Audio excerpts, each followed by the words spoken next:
So now we're down the hill from the Project Hollywood Mansion at Mel's Diner, and this was where we'd come at the end of the night. If like we hadn't pulled, we'd come to Mel's Diner, and actually, interestingly enough, at the end of the night, it kind of turns into its own club. All the people come here after club. We'd start talking to some girls at the diner. They'd say, where do you live or whatever? We'd be like, there. We'd be like, oh, up the hill. But no, that house. And we'd pull a lot of girls by doing exactly that. And it became kind of a routine. That's what I want to talk about right now as a pickup tactic, is the idea of routines. Because in around 2002, 2003, that's what we did. We'd go and we'd do this opinion opener, tell the same exact story, or same exact stories stacked one after another after another. And it had its pros and its cons. The pro was you'd always have something to say. The con was it was very, very easy to get bored by what you're saying, or to be like not even present, or to not be connecting with the actual girl that you're talking to, because you're so busy just like kind of blithely spitting out your words that you're not paying attention to her reaction. You're not actually getting to know the girl herself. And so it's this torrent of your own verbiage, which can be attractive in a way, but again, it's not well calibrated.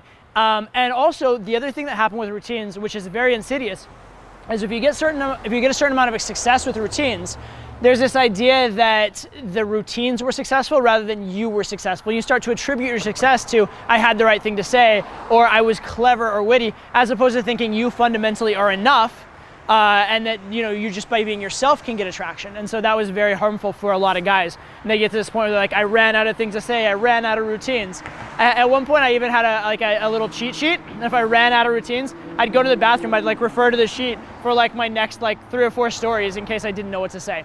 So had its pros and had its cons. We've gotten away from it again because of the calibration aspects and the relating to the girl aspects, and just knowing where you're at, and also the self-confidence and inner game aspects that routines are very harmful for. However, to this day, I still use routines in my game a little bit, and here's when.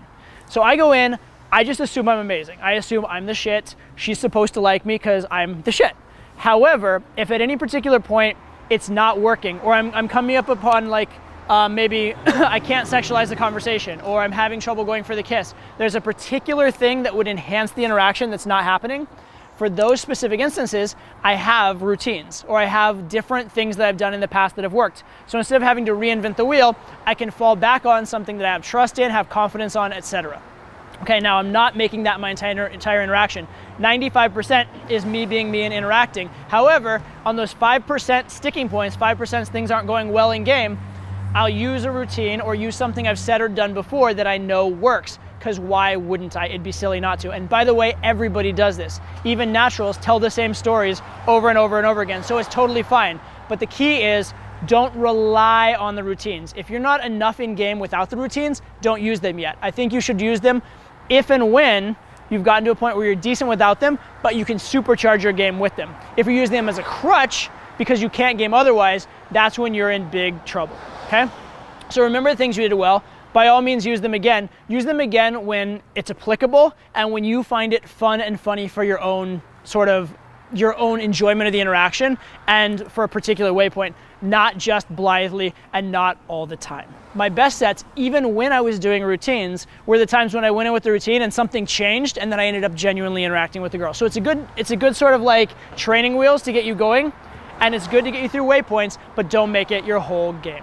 One of the first old school pickup tactics I actually had success with was something called cocky and funny. And this is actually an idea that was handed down by David D'Angelo. The idea was that you should go out of your way to try and say things that were a little bit offensive and a little bit arrogant, right? And the idea was you're sort of flipping the script. The fact that you're willing to clown on girls conveys a lot of good things about yourself. And the fact that you think highly about yourself is conveying that you don't think the girl's on a pedestal relative to you. And this was very, very effective back in the day because very few guys were doing it. It sort of lost its effectiveness for 2 reasons. 1, because so many guys started doing it, and 2, because most of the guys who did it really, really badly. They did it in a way that was a clear and obvious insult. The way you should be doing it is in a way that's lighthearted and fun, right? So a lot of guys would think cocky and funny is I'm better than you, haha, right? That's not funny. That's just we used to call that cocky and cock-headed. I don't even know what that is. It's some shit, okay? So cocky and funny was never intended to be overtly insulting. What is intended to be was that you're free to express yourself. If there's something that could be misinterpreted sexually, by all means do it. If you got a little compliment, by all means, make it a bigger compliment. Be a little bit narcissistic. Or if a girl does something silly, make fun of her for it. Treat her the way you'd treat your friends. Don't be so like walking on eggshells. And for most guys that are way too much nice guys, that's very, very helpful, okay? Now, so cocky and funny, the attitude of cocky and funny still is very valuable in game. However, doing overt cocky funny lines to try and get a reaction is never gonna work and barely worked even back in the day. Okay, what I suggest with cocky funny is this. Have a lighthearted freedom to yourself and be willing to be a little offensive, and actually at the start of the interaction, be willing to be overtly narcissistic, be willing to overtly compliment yourself. And the reason why this works is you're establishing a frame, okay? If you start out in the frame of platonic, or you start up in the frame of lower value, it's very hard to change that. But if you start in the frame of higher value, one of two things can happen. Either the girl will accept your frame, which is great, or she'll shit test you, in which case there's dynamic to the interaction, there's a spark, and there's something going on in terms of back and forth, either of which is very, very good. So when you think about cocky and funny, understand what is intended to be. It's intended for guys that are a little too much like wussy or afraid to get them out of their box and stepping up.